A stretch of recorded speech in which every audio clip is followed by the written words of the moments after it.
Cerca Teleeuropa sul tuo Play Store o Apple Store e scarica la nostra app.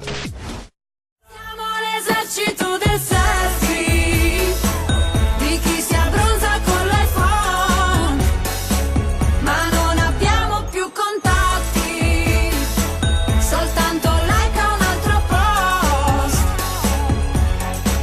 Ma tu mi manchi, mi manchi, mi manchi, mi manchi in carne ed ossa. Cari amici di Selfiamoci, quest'oggi parleremo dell'arte della fotografia. Seguitemi. Ed eccoci insieme a Stefania Sammarro. Ciao Stefania, benvenuta. Ciao.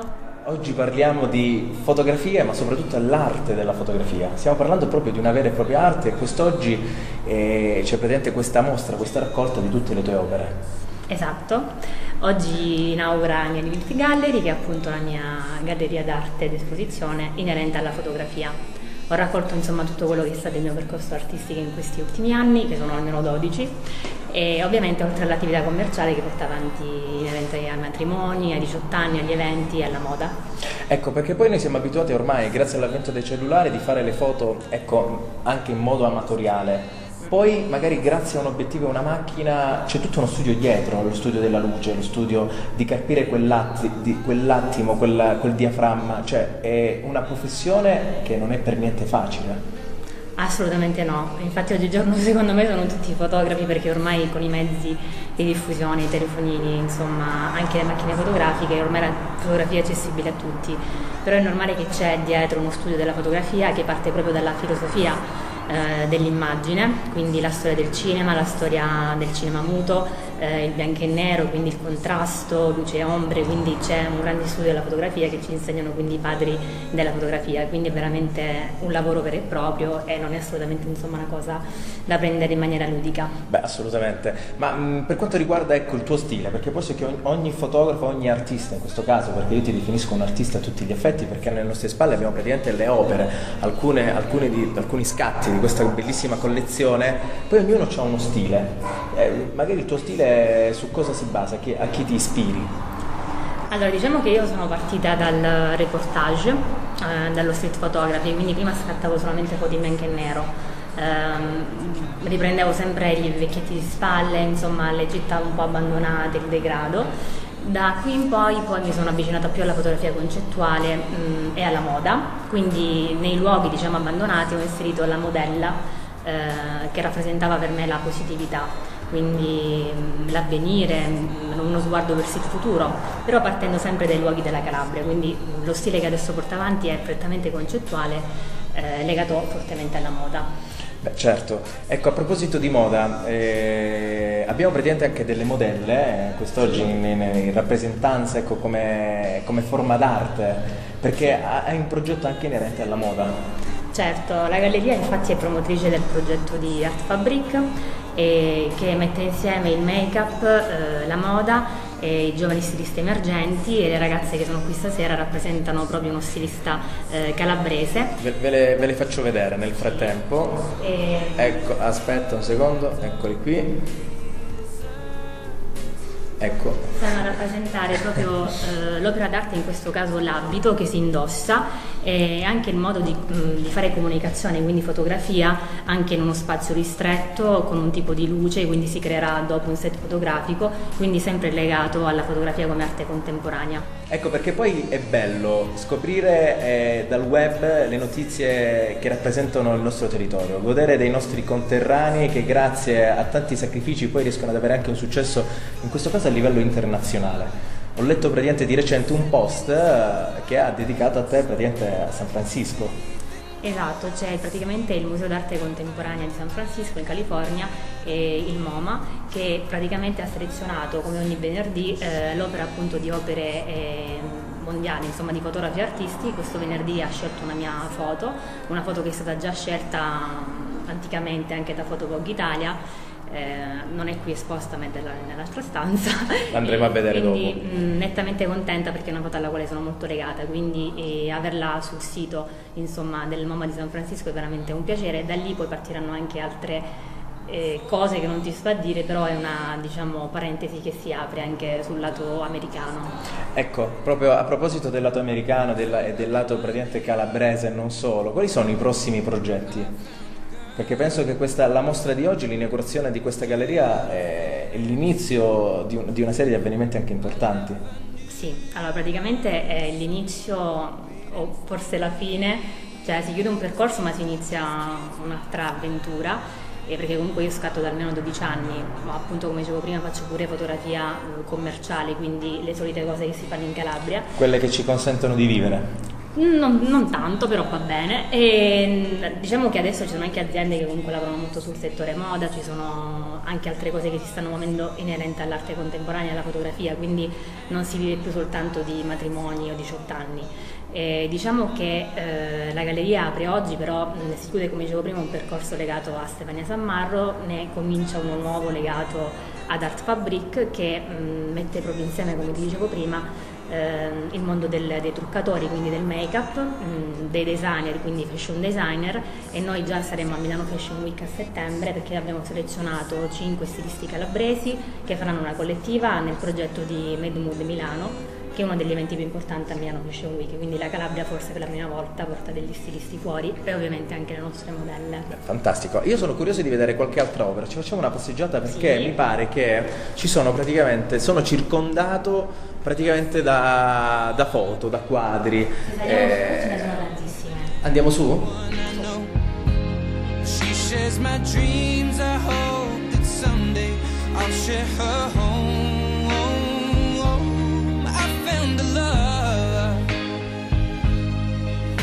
Carry more than just my secrets, to carry love, to carry dreams. Ecco, poi a proposito del MoMA, questa è l'opera che praticamente ti ha sancito a livello internazionale. Sicuro, mondiale possiamo dire. A cosa ti ispiravi quando hai scattato questa foto? Allora, questa foto si chiama Mare, è stata fatta in una camera d'albergo. C'era questa prete bellissima con sfondo insomma azzurro, verde, e c'erano delle coperte bellissime in questo albergo, quindi la ragazza che era vicino a me abbiamo ricreato questo diciamo sfuggire da una terra che è rappresentata proprio dalle coperte, quindi il terreno, l'arancione, e andare verso qualche altra cosa, quindi comunque mi sono ispirata alle tantissime forme di comunicazione che ci sono oggi, insomma tutti i clandestini, le persone che vengono certo. in questo paese e così via. In forma positiva però, io spero che lei abbia raggiunto l'altra sponda. Allora, noi siamo giunti al termine della nostra chiacchierata. Saluta gli amici, selfiamoci. Ciao, selfiamoci. Ciao, e alla prossima. Siamo l'esercito del selfie, di chi si abbronza con l'iPhone. Cari amici di Selfiamoci, quest'oggi faremo un tuffo nel passato. Ebbene sì, nei mitici anni 90, chi meglio di lui che li ha dominati insieme a uno dei DJ più importanti in Italia. Scopriamo di chi stiamo parlando. Seguitemi. Ed eccoci insieme a Walter Russo. Ciao Walter, benvenuto, e abbiamo anche l'onore quest'oggi di avere il maestro Mungari. Certo, mi hai colto in fragranza di reato in uno studio di registrazione. Allora Walter, come spiegavo praticamente nella mia apertura, Walter Russo, praticamente oggi conosciuto, diciamo, per quanto riguarda il mondo della notte come vocalist, però molti non sanno e non conoscono comunque il tuo excursus musicale, cioè tu parti da DJ, poi a un certo punto l'evoluzione, cioè da DJ al microfono fino a praticamente a diventare anche il cantante di Molella. Ma va, sì, effettivamente niente, io parto da DJ nel senso che da piccolo ho avuto questa passione per la musica, soprattutto il funky anni 80, nei primi anni 80. Poi ho cominciato a fare il DJ nei primi anni 90, dato che io da bambino cantavo ma avevo lasciato questa attività per dedicarmi proprio a fare il DJ, ero insieme a questo mio amico che si chiama Filippo Carmeni, in arte Phil J, anche lui diventato poi famosissimo. DJ storico degli anni 90. Assolutamente, ma anche attualmente. E ogni tanto stavamo lì a casa sua a strimpellare fra computer, fra tastiere, cavi e quant'altro. Erano i primi anni 90 e praticamente Crotone è una città molto vivace in quel periodo, avevamo un sacco di locali, di situazioni. C'era questo locale che si chiama Babylon, che era molto, molto in voga, e in quell'anno hanno fatto un concerto di Jovanotti. venne Jovanotti a Crotone. Il concerto era fatto, dato che Jovanotti era all'inizio, quindi molto rappettaro, molto io studio, e aveva questi DJ, e aveva appunto DJ Molella che faceva il DJ on stage per Jovanotti. Faceva l'apertura? Proprio faceva il DJ mentre Jovanotti cantava ecco. le sue cose. A quel punto io e Filippo avevamo realizzato un piccolo demo utilizzando un campione nel periodo dei campionamenti, dei primi campionatori, un campione di una canzone degli anni '80, solo la voce, e con un pianoforte che Filippo aveva strimpellato. Abbiamo dato questa cassetta a Molella. All'epoca c'erano le cassette. C'erano le cassette, assolutamente. La magica cassetta bellissima, ecco, al cromo era, tra l'altro. Al cromo con tutti i sogni. Senza cromo non mi significa niente. Assolutamente. E abbiamo dato questa cassetta a Molella, così ascoltala un po', facci sapere cosa ne pensi. Poi qualche giorno dopo lui aveva il nostro numero di telefono, quello di rete fissa, non era quello del cellulare, ci ha chiamato e praticamente che il progetto era carino e gli interessava. Per fartela breve, quel progetto non è stato poi neanche realizzato, però ci ha dato la possibilità di incontrarlo. Un giorno ci trovavamo appunto insieme a Filippo e stavamo strumentando su qualcosa di elettronico e abbiamo tirato fuori un riff elettronico con una voce, abbiamo mandato sempre il tutto al Molella, ma era una cosa proprio agli albori. Lui è piaciuto molto questa cosa, cioè, e per poi la serie magari non ci credevate nemmeno voi. ma no, ma sì, una cosa così, e poi lui l'ha ascoltata, gli è piaciuta, siamo andati a Milano e Molella, che si è messo lì alla produzione, e insieme a Filippo io ho registrato la voce, è nata Revolution, la prima diciamo il primo successo di questo genere. Io la ricordo ancora bene, Revolon You Get a Revolution. Sì, era il riff sì, che faceva perfetto. Io tra l'altro avevo cantato in falsetto perché volevamo che la voce fosse quella di una ragazza. Per cui io facevo questo demo che poi magari poteva essere cantato da una ragazza, però poi in produzione la voce della ragazza non piaceva e hanno detto ma teniamo questa che ha quell'impatto giusto, e sono finito lì sul disco. E lì è stata praticamente la prima di una lunga serie. Sì, è stato l'inizio, perché poi dopo Revolution, sempre col Molella e Phil J, abbiamo fatto Confusion e Change. E devo darti una particolarità: all'epoca c'era la classifica nazionale di vendita, che non è la classifica da discoteca, cioè la classifica dove al primo posto c'erano Agli U2, al secondo c'era Vasco Rossi. Noi con Revolution arrivammo al terzo posto. Con Change al primo posto, quindi sopra Vasco Rossi e sopra gli U2, e con Confusion anche questa al primo posto per 3 settimane, quindi è stata una cosa molto carina. E da lì la musica degli anni 90, quando appunto la musica italiana da discoteca spopolava in Europa. Quando la musica è nei locali, ancora oggi noi riproponiamo comunque dei brani anni 90 remixati, rimiscelati, però comunque che hanno un qualcosa che richiama gli anni 90, quindi effettivamente quegli anni sono stati importanti per quanto riguarda, soprattutto per la musica fatta in Italia, perché si vendeva in tutta Europa, l'Italia era all'avanguardia, perché c'era anche il business che poi con l'arrivo del download gratuito è andato meno. Però all'epoca un altro progetto di Filippo Carmeni e di Molella insieme a Gala Rizzato fu appunto Gala Free From Desire. Solo quello ha venduto forse 4 milioni di CD singoli in Francia, cose che adesso non esistono neanche per Katy Perry. Cosa è cambiato oggi per quanto riguarda la discografia e la produzione musicale della musica odierna? Chiaramente è tutto mirato al mercato commerciale, nel senso che spesso le canzoni, di produzioni ce ne sono tantissime, perché anche con le nuove tecnologie, e qui abbiamo uno studio dove le nuove tecnologie proprio siamo pienissimi, ci danno la possibilità di fare tante cose, però diciamo dal punto di vista proprio di vendite, i DJ fanno i loro dischi soprattutto perché serve al DJ avere il disco nuovo in uscita, è una forma di promozione, mentre una volta prima il disco era per una forma di vendita. Adesso magari spesso molte case discografiche dicono il disco lo facciamo se entra nella pubblicità di una tot casa di cellulari, se no il disco non ha nessun senso.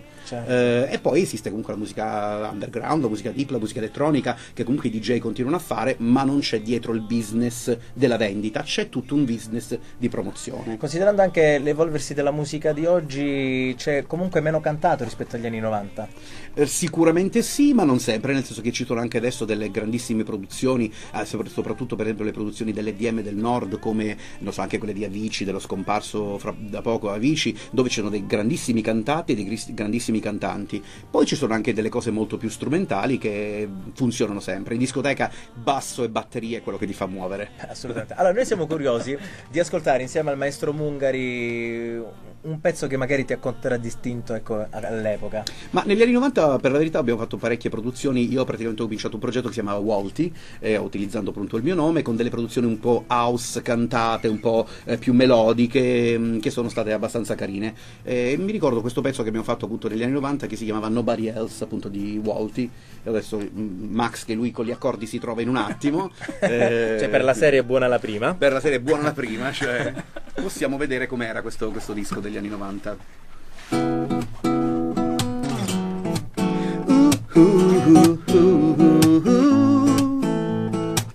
You wanna know a secret? Now I'm living by myself. I'm here without you by my side, and I don't need nobody else. Another night I'm suffering, it really hurts, I'm missing you. The pain I'm feeling deep inside, I swear it's not a point of view. Here tonight, only you bring back the sunshine in my life. Here tonight, a good love will find the way. Here tonight, you can understand the meaning of real life. Please don't leave me on my own, 'cause I want you to stay. I don't need nobody else. Whoa, oh, oh. I don't need nobody else but you. I don't need nobody else. Whoa, oh, oh. I don't need somebody new. Faceva così più. Ma vabbè, non ce ne voglia. Senza autotune purtroppo. Assolutamente, ma non ce ne voglia Saghirei, però quest'oggi abbiamo messo in piedi un nuovo progetto, Mungari Volti. Siamo pronti per tutte le feste di piazza. Stiamo per organizzare una tournée, ecco, che chitarra e voce. Ma in tutto questo, che rapporti abbiamo oggi con Molella? No, ma sempre bellissimi, perché Molly è una persona eccezionale, quindi ogni tanto ci sentiamo, ogni tanto mi manda qualche base sulla quale trovare qualche melodia o delle cose così, anche perché lui continua a fare tantissime produzioni, quindi bene, insomma, tutto anche perché il passaggio più importante per un DJ, in questo caso come Molella, che ha toccato praticamente l'apice del successo, sì, al massimo di tutti i vertici, la cosa più complicata è quello di reinventarsi, certo, e stare comunque a passo con i tempi. Un cantante come Molella, che ha vissuto praticamente quel decennio bellissimo come gli anni 90, per arrivare ad oggi che è cambiato completamente tutto, come pensi che si stia un po' rigenerando? No, ma Molella è sempre rigenerato, perché io ho visto un sacco di sue performance in varie discoteche, è sempre al top, e la pista è sempre appunto entusiasta dei suoi DJ set. Poi comunque è un DJ che è rimasto sempre moderno, adeguandosi alle nuove tecnologie, alle nuove sonorità, a tutto, per cui quello gli ha permesso di fare e di reinventarsi ogni volta. E soprattutto poi ultimamente c'è stata questa reunion del DJ Time, perché lui era uno dei DJ del DJ Time insieme ad Albertino, Fargetta, e quindi c'è stato questo grande tournée del DJ Time in tutta Italia, che ha avuto praticamente un sold out ovunque, assolutamente, con numeri di presenze allucinanti. Quindi ritorno degli anni 90, ma questi DJ che hanno saputo mantenere sempre alto il nome della Made in Italy. Ma secondo te come mai c'è stato questo reunion? Era una cosa che era nell'aria da tempo. Poi ecco, questa ondata di anni 90 ha fatto rimettere insieme chi gli anni 90 li ha dominati. Cioè Molella, Fargetta, Albertino, cioè il DJ Time era un must. Assolutamente, certo. Cioè, so che comunque il tuo stile di vita è comunque lontano, quello quotidiano, tu fai tutt'altro lavoro, sì, però il tuo occhio di riguardo è sempre verso la notte, è sempre verso la movida. Comunque stai progettando qualcosa per quanto riguarda, ecco, prossime produzioni? Certo, sì. Io ho tra l'altro un nuovo filone di musica house che segue anche viene fatto anche in Brasile, per cui spesso collaboro con queste produzioni brasiliane, dove appunto mi mandano questi demo di musica al quale poi aggiungiamo le voci, i cantati. Si continua sempre, alla fine è sempre bello, anzi bellissimo. Assolutamente. Ma sono curioso di sapere, ma Walter, in tutto questo, cioè, come hai iniziato? Cioè, hai studiato canto? Era qualcosa no, che ed è una cosa della quale me ne pento. Te ne penti o te ne vanti? No, me ne pento, perché studiare canto magari è sempre una cosa molto importante, ti apre altre possibilità. e ho cercato di fare il possibile con i mezzi che avevo a disposizione. Poi quando arrivo qui ho Max che praticamente mi cura la voce alla perfezione, per cui è lì è ben finita. Dì la verità, il Melodyne l'adoperiamo con Walter. Ma in realtà il Melodyne è diventato uno strumento di lavoro. C'è chi lo utilizza per come dire, mettere a posto delle cose, ma alle volte, come nel suo caso, lo si utilizza per creare del suono. Quindi Walter, come avete sentito, insomma, non ha bisogno di... Quindi in questo caso non era una correzione ma una No. marcia in più. Sì, ma poi diciamo che anche se il Melodyne o l'autotune si usa sia come effetto, cioè per avere quel tipo di effetto Certo. alla voce, sia per avere delle piccole correzioni, anche perché comunque i tempi di produzione anche dal punto di vista economico in uno studio non sono più quelli di una volta, quindi non puoi stare 6 giorni per registrare un cantato per avere perfetta la L, la P e la C, quindi il Melodyne ti permette di accorciare i tempi di Sì, produzione. perfetto. Va bene Walter, dove ti vedremo protagonista prossimamente per quanto riguarda la notte? Vabbè, io sono sempre il sabato notte all'Atmosfera, che è il centro del benessere notturno, dove per fortuna le serate sono sempre frizzanti e entusiasmanti, e poi in giro fra disco bar, discoteche, dove capita, perché io faccio il DJ. È tornato agli albori. Sono tornato agli albori, ho lasciato... Perfetto. Salutiamo gli amici di Selfiamoci. Un saluto agli amici di Selfiamoci dalla musica. Ciao ragazzi. Ciao, e alla prossima.